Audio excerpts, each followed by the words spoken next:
session is called the Skill Symphony Talent, Knowledge, Profit. It will provide an understanding of the intricate integration of talent and knowledge to drive profitability in organizations. In fact, this session explores the strategies for optimizing talent management practices to maximize organizational sections and success, and will be offering insights into leveraging human capital effectively to achieve business objectives. So help me welcome none other than Marc Effron, the founder and president of the Talent Strategy Group, here on stage.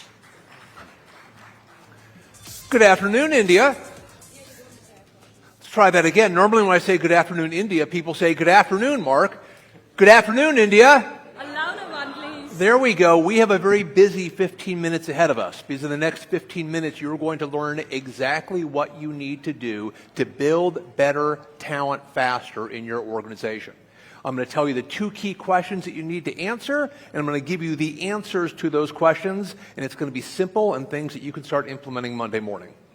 Do you think we can do that? Absolutely. Okay, so let's start here. I'm so confident we can do it, I'm going to waste 45 seconds right now. Let me just tell you a little bit about where my point of view comes from.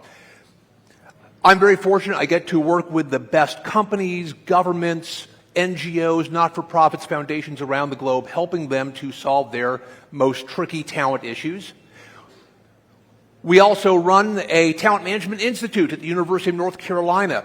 I get to talk to leaders all the time about their challenges in managing talent, how to make that better.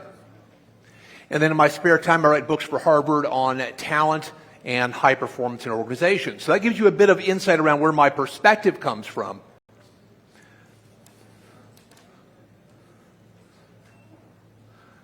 When I talk to organizations and they say, we're very good at building talent, I say, answer 2 questions for me. Answer for me, can you sustain high performance? Can you sustain high performance? And I say, do you have a selectively deep bench? Can you sustain high performance? Do you have a selectively deep bench? How do we get there? Sustain high performance. Everyone in the organization needs to have 3 big challenging goals. Now that sounds really simple, doesn't it? But I work with great companies around the world who are horrible at goal setting. You need to have great goal setting. What does that mean? It means that everybody in the company has 3 big promises that they have made to the organization. Now I say promise instead of goal because we all have goals. We try to achieve our goals. We hope we do our goals. But how many times do you make a promise to someone and not try exceptionally hard to fulfill that promise? I want 3 of them. I do not want a laundry list of the 15 things you're doing. I want to know what are the few most important things that you're going to deliver to the organization. Big. The psychology is very clear. We as human beings respond to challenge with effort. We respond to challenge with more effort. Every goal should be a stretch goal. We should set goals at the maximum reasonable stretch because you should know your team members well enough to know what they're capable of, and finally write them in a way we can understand. Simple, specific, what are you going to do? Important, why do I care? And measurable, just what it sounds like, how am I going to know if you're done? So first step is that, big challenging goals. Second step is,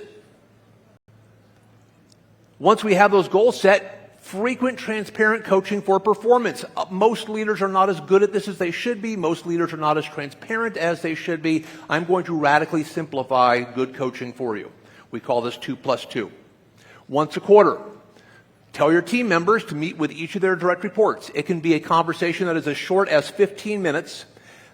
In that conversation, they are going to convey 2 things. First, they're going to discuss the 2 most important observations they have against that individual's goals. Not 2 observations on every goal, the 2 most important things that need to be said. That might be, Rajan, on that big marketing project, I'm getting really good feedback from around the globe. You're being very inclusive. It's going along well. Keep that going. Rajan, on that marketing strategy, that's a week late. I don't know where it is, but I need to see it by Friday. 2 observations against the most important goals. And then 2, what we would call feed-forward suggestions. Here are 2 things you can do to be even more effective going forward. That might be, Rajan, This is a relationship-based company. The more people you know, the more successful you will be. I want you to have a cup of coffee once a week with one new person. By the end of the year, you would have met 50 new associates here in our organization. 2 observations against goals. 2 observations, it's only 1, but 2 observations that are feed forward. Here's what you can do to be an even better leader going forward. And finally, there's accountability for performance-driving behaviors. Most leadership models, most behavior models are a mix of good citizen behaviors and actual performance-driving behaviors. I only care about performance-driving behaviors. Good citizens are nice, but I already pay you to be a good citizen. That's called your paycheck. What I want to see is you demonstrating more performance-driving behaviors. There are probably 3 or 4 behaviors in your organization that you know, if more people engage in it, are going to help the organization succeed. So I want you to identify those 3 or 4 behaviors. I want you to make them at least 30% of how you evaluate somebody. Why at least 30%? Because people tend not to pay attention to amounts under that, and 30% should give you enough impact that people say, oh, they're actually serious about these behaviors. But then most importantly, differentiate that 30%. We lose so much power in our performance management processes because in most companies, if you give 20%, 30%, 40% to behaviors, it's a freebie. Unless you've killed somebody during the year, you get the whole amount.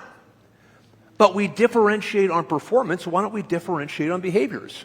If you have a good year, you get big bonus, average year, average bonus, low year, low bonus. Why don't we differentiate the same way on behaviors? I behaved great, I get the maximum. I behaved pretty well, I get a little bit less. Didn't behave so well, get even less. That's where the power comes from. So if you're going to sustain high performance, you are going to have everyone having a few big challenging goals. You're going to have managers regularly and transparently coaching for performance and behaviors. And you're going to identify the few behaviors that truly drive performance and hold people accountable for that in performance reviews. Okay, that answers the first question. How do you sustain high performance? Second question is how do you build a deep bench? Starts by saying, is our best talent in our most critical roles? Is our best talent in our most critical roles? Well, that means you need to know what your critical roles are. How do you figure that out? Impact. Does that role have an immediate impact on revenue, on operations, on risk? So if the person left, would the market notice immediately? Would revenues drop? Would operational efficiency drop? So there is a criticality to the impact of that role. There is variability possible in that role, meaning for each unit of additional quality of the individual in the role, you get an additional unit of performance. So can the performance in that role vary with the person you put in that role? And scarcity. Now, scarcity does not mean, oh, that's a really tough job to recruit for. Scarcity means there are only 10 people around the globe who actually do that job. Therefore, we better have depth in that role, because if we lose our person, it's going to be nearly impossible to get someone else. You accurately define potential. Here's the challenge. In the field I work in, industrial organizational psychology, we try really, really hard to predict potential accurately. We still know maybe 50% of the answer to that question. What we do know is that it's a combination of cognitive, how smart you are, select personality factors, and your ambition. One of my friends in the field defines it as ability, likability, and drive. So if you're sitting in your next talent review and someone goes, what's potential? Ability, can they do the job? Likability, not are they the nicest person ever, but do they get along with folks well? And drive, do they really want to succeed? So let's start with that criteria. And potential needs to be defined as upward progress over time. We all have the potential to do many things. That's not what we're talking about. Can someone move up in your company with pace over time? And you have predictive talent reviews. You're having discussions about people on a frequent basis. You always know about the quality and depth of talent in your organization. And for your highest potential leaders, you have exquisite development plans. Exquisite development plans focused on getting them the big, juicy developmental experiences that are going to accelerate their growth. Final step, there is a disciplined approach to producing talent. I'm going to guess you're from a variety of industries, but in whatever industry you're in, you'll probably take a lot of care with the product or services that you produce. You probably want to make sure that you've defined the quality specifications, that you're producing from great raw material, that you're getting that product to the talent or getting that product to the customer that needs it.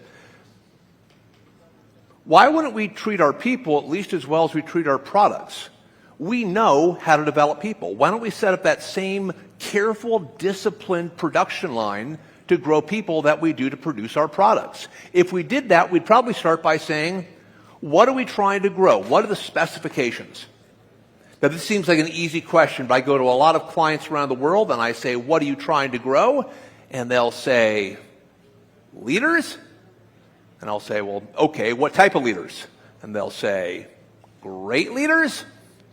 Because they haven't thought through what differentiates high performance in our organization. So the starting point is, do we know what we're trying to build? What type of leader are we trying to grow in this company?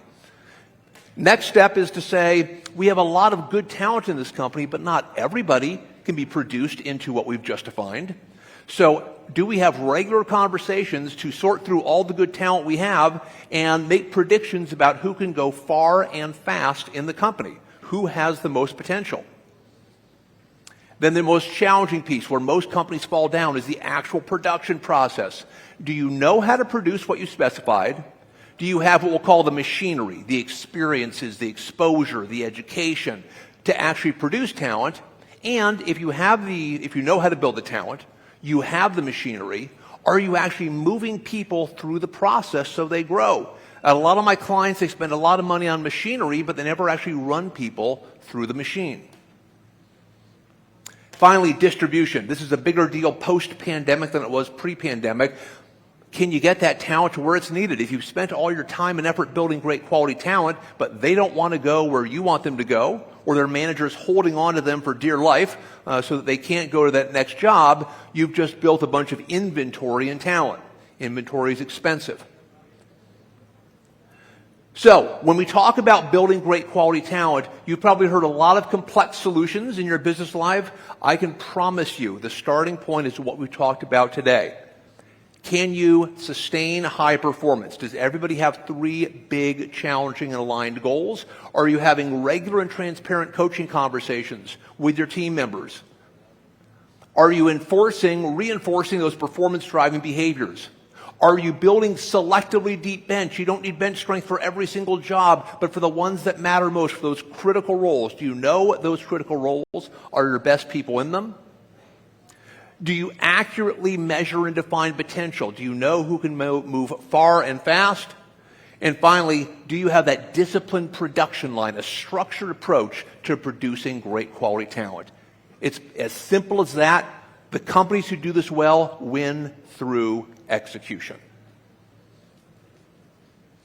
That's my time. Thank you very much. I hope you take this home with you, and I'm looking forward to talking with you in the future.